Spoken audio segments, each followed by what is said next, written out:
तर कशात भावांनो, काय चाललं मग? काय नाही मित्रांनो, आज व्हिडिओ टाकण्यात थोडा लेट होईल.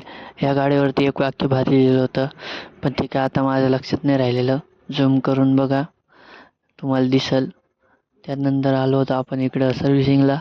सर्व्हिसिंग वगैरे झाली आणि चाललो होतो मग घरी. काय आपल्याला तेच काम आहे. दुसरीकडे गेलो होतो, एक मशीन बघितलं, पण त्याचं काम काय आपण करत नाही, त्याच्यामुळे लगेच निघून आलो.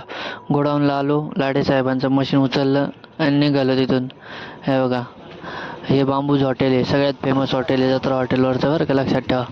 हां, कधी बी आले तर लक्षात ठेवा. हे बघा, मटेरियल उचललं तिथून आणि निघालो. मग काय, हे बघा, हे यायला, हे बघा, लगेच फिटिंगला आलो. इथं फिटिंग केली, पण तिथं बी लाईट गेलेली होती. मग काय, आलो निघून रिटर्न. दुसरीकडे दाजीन त्यांच्यासोबत गेलो. संध्याकाळचा व्ह्यू बघा, हे कोबटा शोरूम आपलं.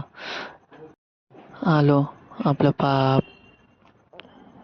बळी महाराज मंदिरला, बळी महाराजांचं दर्शन घेतलं, इकडून टर्न मारला, गेलो मग कामाला. संध्याकाळचा व्ह्यू बघा मित्रांनो, झाडं वगैरे एक नंबर दिसत होते, नालायक झाडं